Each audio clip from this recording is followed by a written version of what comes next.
Hay 7, vamos a decir, frases que él dijo, que él expresó en su momento de agonía, pero yo solamente quiero compartirte las primeras 2.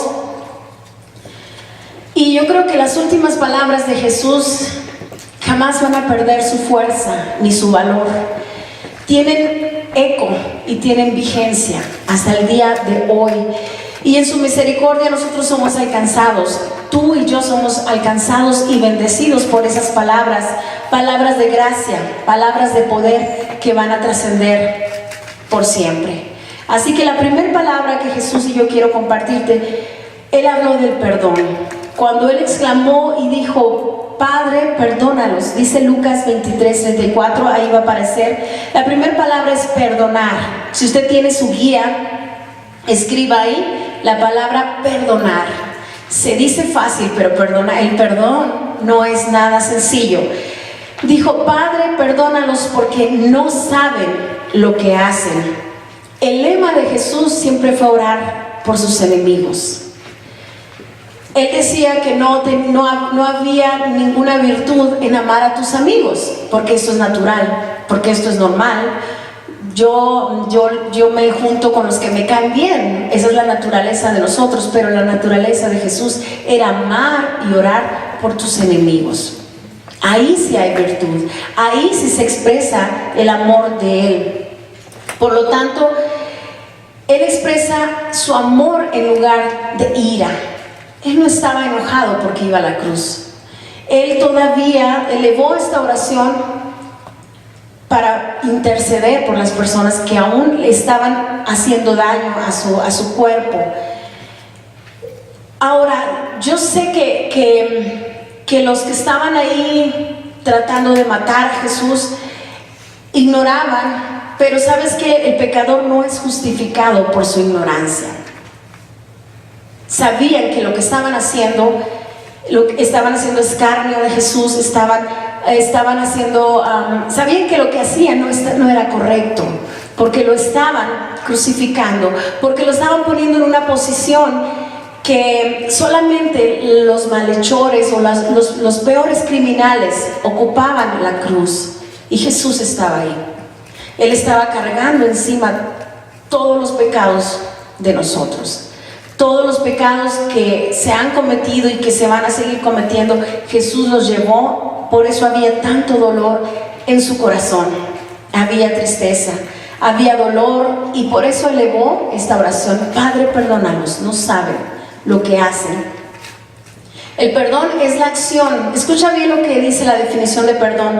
El perdón es la acción por la que una persona disculpa a otro, una acción considerada como ofensa, renunciando eventualmente a vengarse o reclamar un justo castigo, optando por no tener en cuenta la ofensa en el futuro, de modo que las relaciones entre ofensor y ofendido no queden afectadas. Nosotros perdonamos y decimos, pero no me vuelvas a hablar. Nosotros perdonamos, pero decimos, ahí te la guardo, ¿verdad? Perdonamos, pero no olvidamos tan fácilmente. ¿Por qué? Porque perdonar es un acto que solo Jesús pudo hacerlo, pero Él quiere que nosotros aprendamos de Él. Perdonar es olvidar. Y nosotros, ¿cómo batallamos, verdad, con esto? Te doy, o decimos, yo te doy el perdón cuando lo sienta.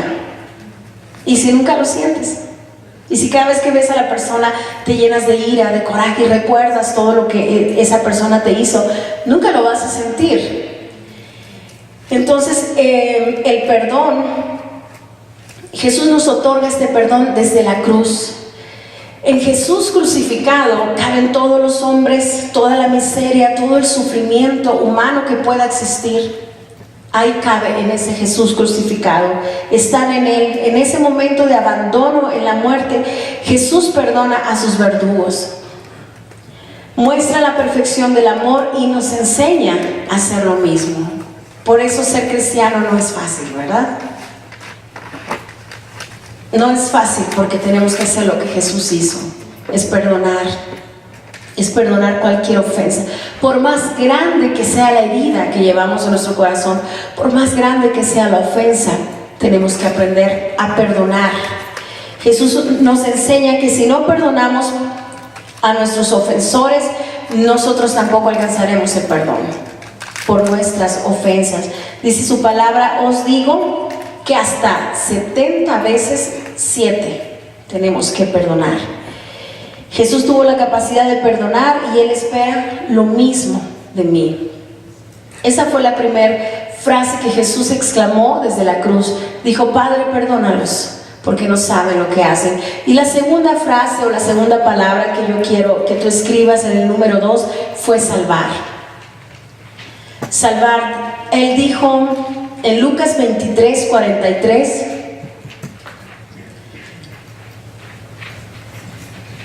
Él no murió solo ese día.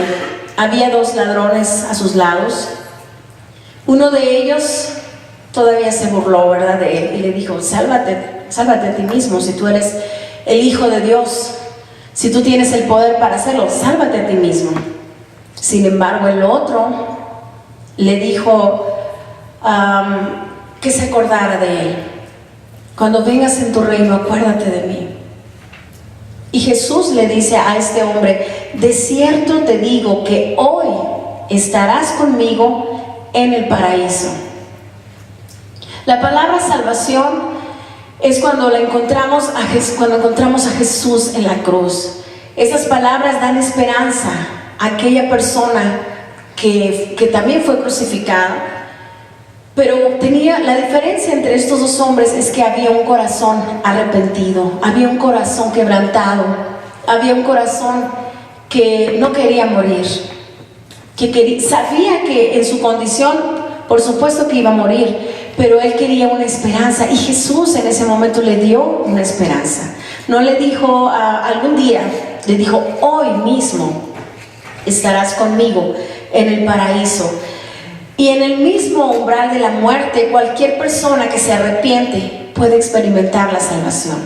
Qué tan grande es su amor, qué tan grande es su misericordia, su gracia, que si toda una vida tú no piensas en Dios, pero tienes la oportunidad antes de partir con el Señor de abrir tu corazón, de arrepentirte por tus pecados, Jesús te otorga la salvación. Jesús te da la salvación. Pero el problema aquí es que no sabemos si vamos a tener esa oportunidad. Hay muertes que Dios te da ese tiempo, ¿verdad?, de reflexionar, pero hay muertes que son inmediatas. No tienes el tiempo. Previo a eso, yo sé que Dios te da una oportunidad. Yo pienso que todas las personas que mueren o que han muerto han tenido la oportunidad de acercarse a Dios, pero no todas en el hecho de su muerte.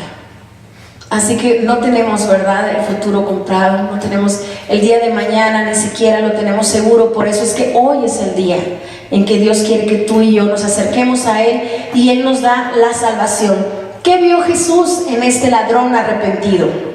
¿Qué sería lo que llamó la atención a Jesús a diferencia del otro? Miró fe. Creyó en Él, que Él era el Hijo de Dios. Y dice la palabra que sin fe es imposible agradar a Dios. La conversión es necesaria para poder nosotros ver a Jesús, para poderlo ver una vez más. Él dice, el que no naciere de nuevo no podrá ver el reino de Dios.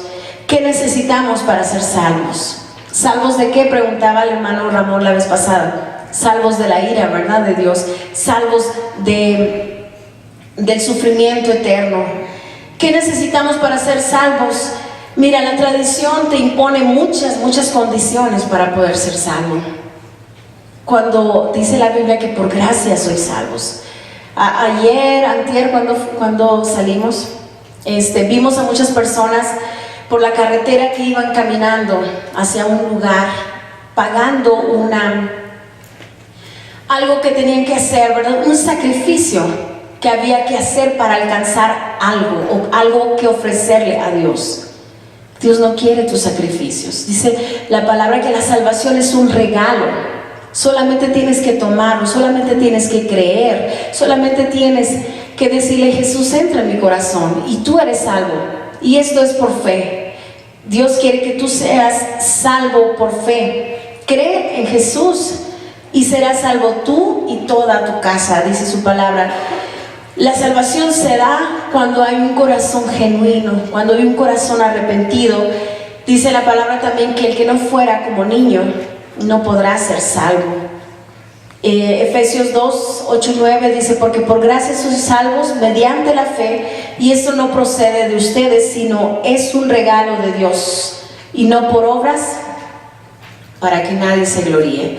No es por lo que tú hagas, no es porque tú seas una buena persona solamente. Eso no es suficiente. Basta con creer, basta con recibir la gracia en Jesús. Y dice también Hechos 4 que ningún otro hay salvación, porque no hay bajo el cielo otro nombre dado a los hombres mediante el cual podamos ser salvos. Todos queremos asegurar nuestra entrada al cielo, ¿verdad? Yo quiero asegurar mi entrada al cielo. Practicando a veces costumbres y tradiciones no lo vamos a hacer. Aún venir a la iglesia por tradición, por costumbre, aún el ofrendar como una rutina, eso no me asegura la entrada al cielo. Dice su palabra: por gracia. Abraza esa salvación, abraza la gracia de Dios que Él te ofrece esta mañana. Esa es la única forma en que podemos ser salvos.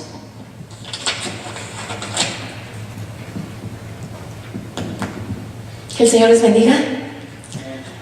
Bueno, la tercera palabra que Jesús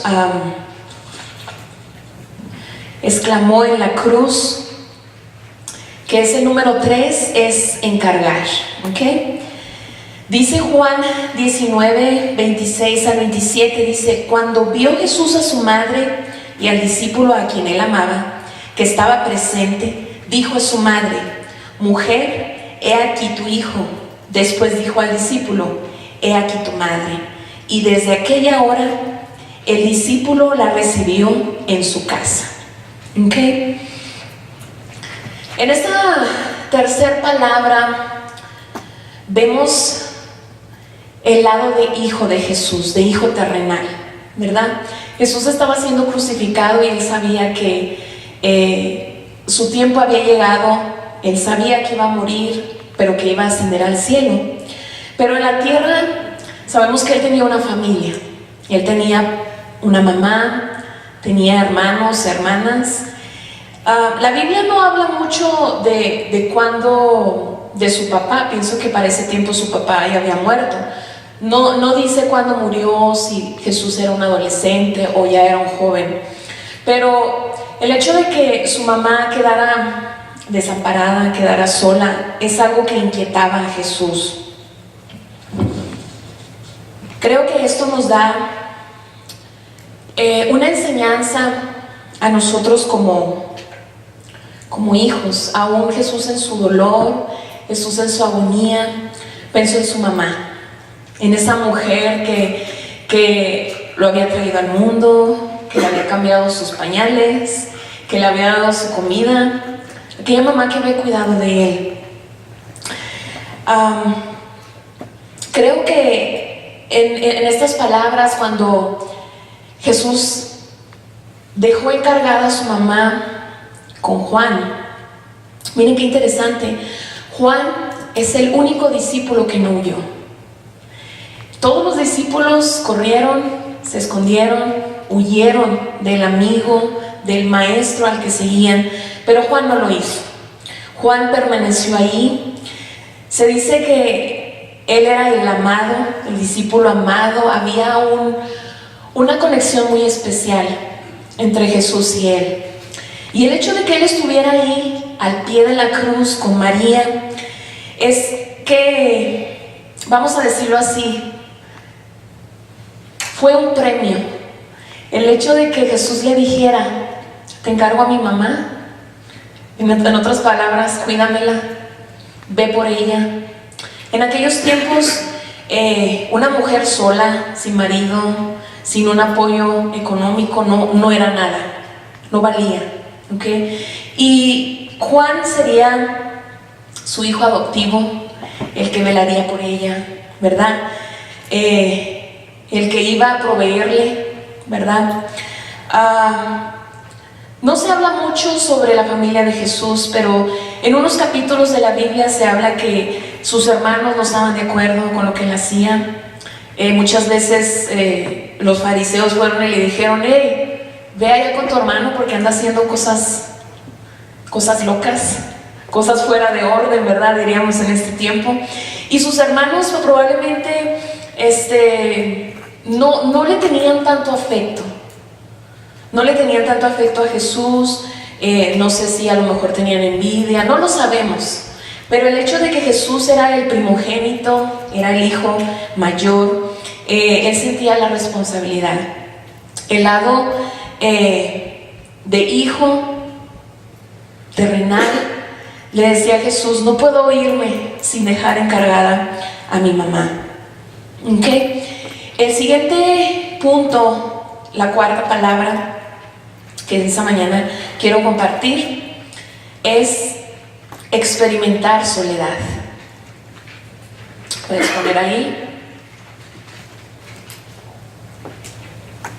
Mateo 27:46 dice: cerca de la hora novena, Jesús clamó a gran voz diciendo: Elí, Elí, lama sabactani. Esto es: Dios mío, ¿por qué me has desamparado? La soledad hoy en día es una de las cosas más cotidianas. Mucha gente hoy en día se siente sola. Mucha gente hoy en día experimenta rechazo, experimenta el que aún ni tu propia familia, ¿verdad? Muchas veces ni tu propia familia puedes tener un apoyo.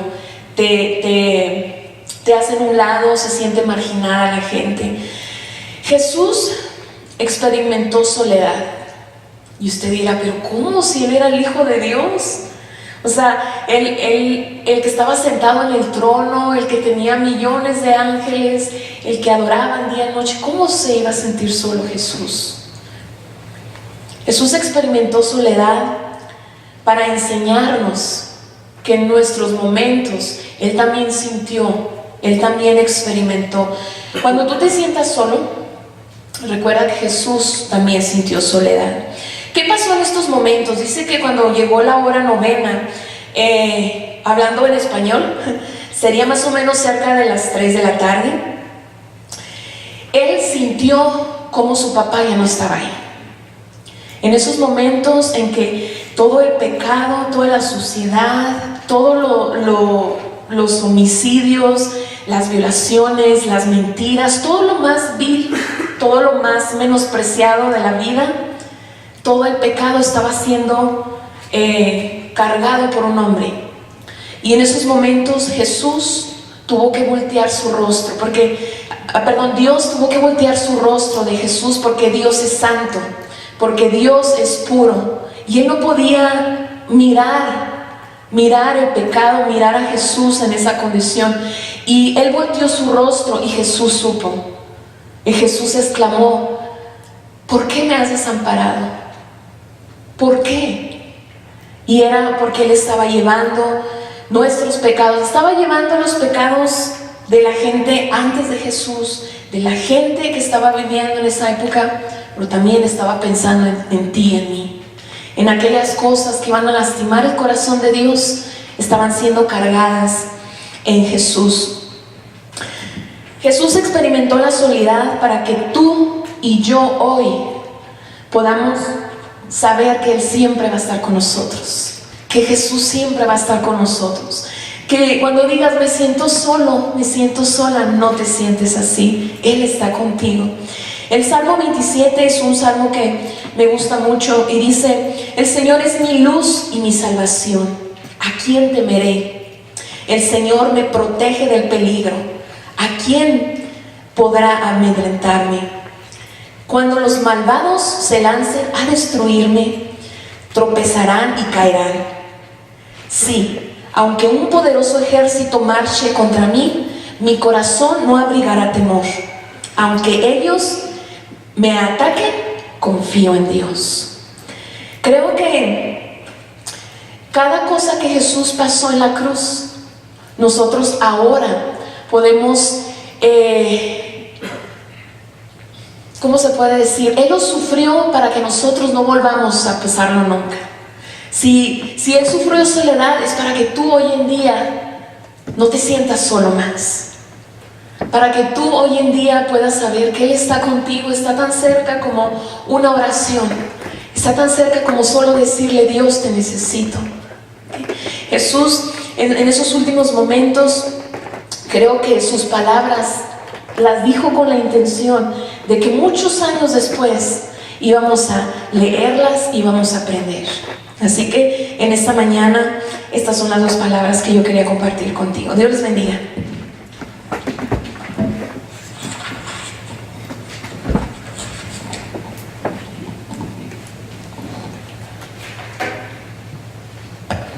Déjenme cerrar este mensaje esta mañana con las últimas 3 frases que Jesús nos dejó como herencia.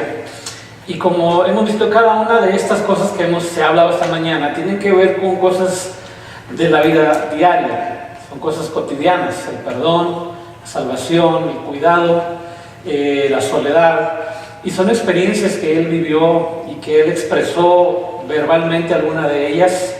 Y nos dejan el legado de que aún en esos momentos tan difíciles que Jesús experimentó en la cruz, había una preocupación y un interés por cada uno de nosotros. Así que no es que la Semana Santa nosotros la hemos convertido en una fecha de calendario de fiesta, de irnos a la playa, de hacer otras cosas. Algunos lo toman más religiosamente: durante Semana Santa no voy a comer carne, no voy a decir cosas malas, voy a portarme bien, y hemos hecho ciertas cosas con esta fecha. Pero en la realidad, cuando Jesús estaba en la cruz, había una preocupación por nosotros, había un interés por nosotros, y lo dejó plasmado en estas que son conocidas como las 7 palabras.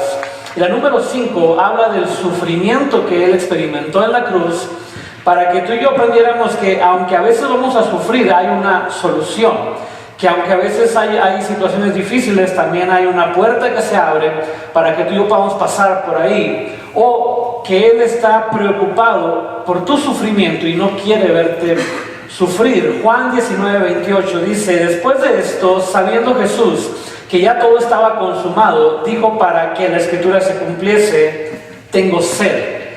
Jesús estaba desangrando ese día mientras estaba en la cruz. Una de las cosas que Él experimentó físicamente fue una deshidratación. Su cuerpo ya no tenía líquidos, su sangre del cuerpo, la sangre de su cuerpo estaba saliendo de su cuerpo, y ya su cuerpo estaba totalmente deshidratado. Físicamente había una necesidad de agua. La Biblia dice que le dieron vinagre, no le dieron agua a Él, le pusieron vinagre en sus labios. Pero la Biblia nos habla de esta sed que también refleja o representa la naturaleza humana de las personas. Cómo llega un momento en nuestra vida que tenemos necesidad y necesitamos ser saciados de esa necesidad, y empezamos a tocar puertas. Tocamos la puerta de la religión, de la psiquiatría, de la medicina, de los hobbies, del trabajo, del dinero, para poder saciar nuestra necesidad. Pero Jesús, en esta expresión de tener sed, expresó un sufrimiento que Él no podía ocultar. Yo no puedo vivir mi vida ocultando que tengo una necesidad y poner cara de que todo está bien y soy feliz. Él sabe lo que hay en mí. Él sabe mi necesidad. Y Jesús, estando en la cruz, se pudo haber tronado los dedos e inmediatamente un ángel viene y le trae Gatorade. Viene y le da suero. Viene y golpea a todos los soldados, lo saca a la cruz y lo lleva al cielo. O Él simplemente desaparece y aparece en el cielo como si nada hubiera pasado, porque era Dios. Lo podía hacer. Pero no podía ocultar la preocupación y el interés que sentía por cada uno de nosotros, para que pudiéramos ver que en esa adversidad Él está deseoso de saciarnos. Dice Juan 4, versículo 10, respondiendo Jesús les dijo: si conocieras el don de Dios y quién es el que te dice dame de beber, tú le pedirías y Él te daría agua viva. En Apocalipsis dice la Biblia acerca de Jesús estando en el cielo, que Él va a saciar toda la sed que hay en nosotros y va a limpiar las lágrimas que hay en nuestros ojos. El sufrimiento de Jesús expresado en esta pequeña frase de tengo sed es la expresión de todos los seres humanos. Los que viven aparentemente bien, los que están al borde de la muerte, los que tienen una idea del suicidio, los que tienen la idea de que la droga les va a borrar unas horas o unos minutos de de su sufrimiento, los que buscan una puerta fácil para escapar del problema. Jesús dice: yo puedo saciar tu sed porque yo ya sufrí y experimenté tu necesidad. Número 6, acercándose al final, las últimas horas o los últimos minutos, se habla de una obra completa. Lo que Jesús empieza lo termina. No sé cuántos de nosotros empezamos algo y lo dejamos a medias. No sé cuántas yardas de tu casa, contando la mía, tienen material ahí nomás hecho bola, en algún rinconcito. Al rato lo hago, al rato lo hago, al rato lo hago. ¿Cuántos empezamos una buena dieta y ejercicio y alimentarnos bien y luego lo dejamos a medias? ¿Cuántos empezamos a leer la Biblia y la dejamos a media? O a estudiar, o nos ponemos una meta y la dejamos a media. Bueno, Jesús empezó una obra desde la eternidad. No la empezó 33 años antes de este momento en la cruz. Desde antes de que el hombre pecara, desde antes de que usted y yo tuviéramos necesidad, el plan de salvación ya existía y Jesús había sido el elegido o el voluntario para tomar este lugar. Juan 19:30 dice: cuando Jesús hubo tomado el vinagre, dijo: consumado es. Y habiendo inclinado la cabeza, entregó el espíritu. Hasta ahí está en los últimos minutos de vida, está a punto de morir. Y él estaba consciente en su cuerpo, en su mente. Él sabía que estaba su cuerpo ya dando los últimos latidos de su corazón, sus últimas respiraciones. Y dijo la siguiente frase: consumado es. E inclinó la cabeza y entregó el espíritu. Y a diferencia de muchas ideas que existen, bíblicas o antibíblicas, el espíritu, cuando él entregó el espíritu, fue en el reposo de su papá, de su Padre Dios. No crea la historia de que Jesús al morir fue llevado al infierno y fue golpeado por culpa de nosotros, porque la deuda tuya y mía de pecado eran con Dios, no con el diablo. Nosotros le fallamos a Dios, no le fallamos al diablo, al contrario, con él estábamos quedando muy bien. Le fallamos a Dios el Padre, y al entregar el Espíritu entró a ese reposo que no tenemos idea de cómo es. La Biblia no dice qué pasó esos 3 días de la muerte de Jesús, dónde estaba su Espíritu, no lo dice, simplemente entregó el Espíritu.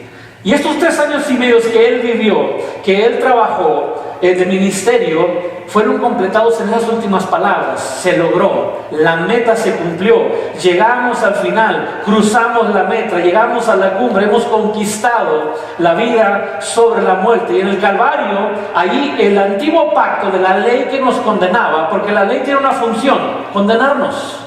La ley solamente, el trabajo de la ley es abrir la ley y darnos cuenta de lo que hacemos mal. No robarás. Ya robé. No matarás, porque yo no he matado a nadie, ¿verdad?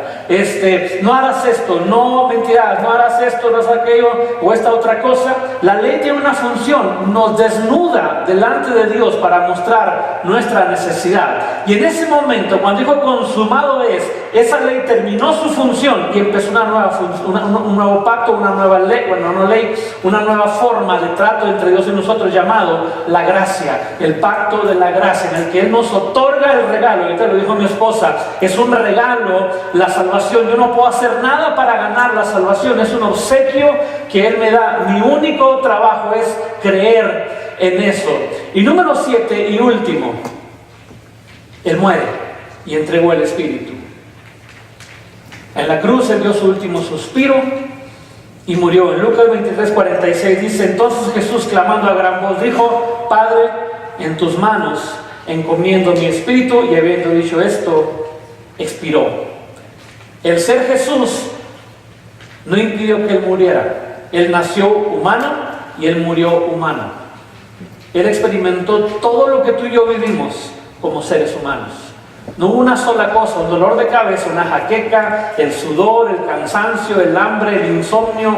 Él vivió todas esas cosas grandes y pequeñas que nos hacen sufrir, que nos roban la paz. Él las experimentó y Él no estaba exento. El ser el Hijo de Dios no estaba exento de morir algún día, y murió de la peor manera en que un ser humano podía morir. El Hijo de Dios en ese momento, en ese instante, dejó de existir en la tierra, dejó de estar presente físicamente. Estaba el cuerpo ahí sin vida.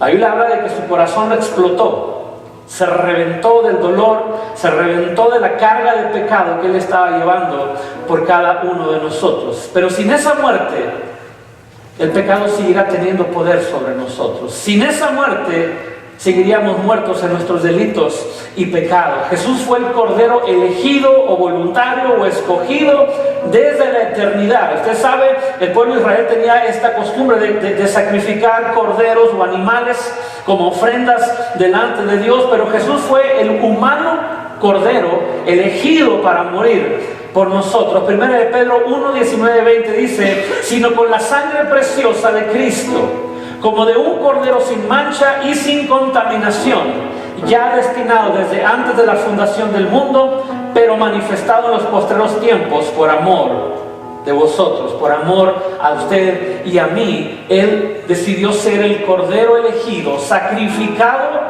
para que tú y yo pudiéramos tener perdón, pudiéramos experimentar la salvación. La gracia de Dios hoy nos alcanza por el sacrificio de Jesucristo en la cruz.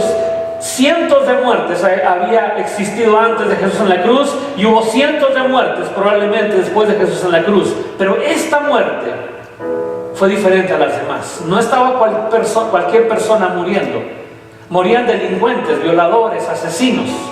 El que estaba muriendo ese día ahí no había cometido un solo fallo, un solo pecado, no había violado ni una ley terrenal en toda su existencia, y aún así murió en la cruz. La cruz es la silla eléctrica que teníamos hasta hace un siglo atrás. La cruz es la inyección letal que tenemos hasta el día de hoy en algunos países, como en este país. Eso representaba, era la pena de muerte. Pero había que hacer sufrir al que iba a morir. Jesús sufrió lo que nadie más había sufrido antes.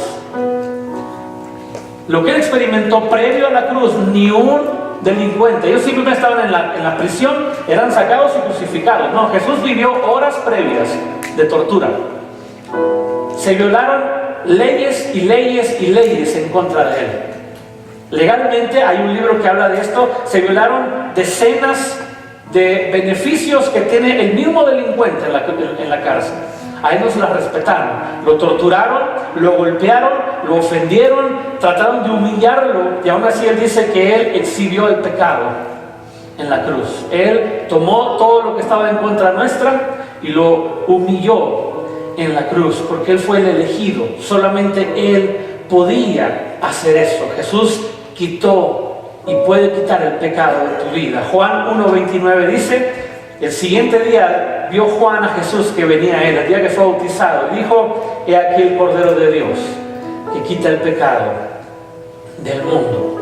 Estas 7 expresiones o estas 7 frases que por tradición tenemos y recordamos en Semana Santa son un recordatorio del amor de Dios, de su preocupación y el interés por cada área y aspecto de nuestra vida. Tú podrás decir: nadie me entiende, estoy pasando por una situación y nadie me comprende.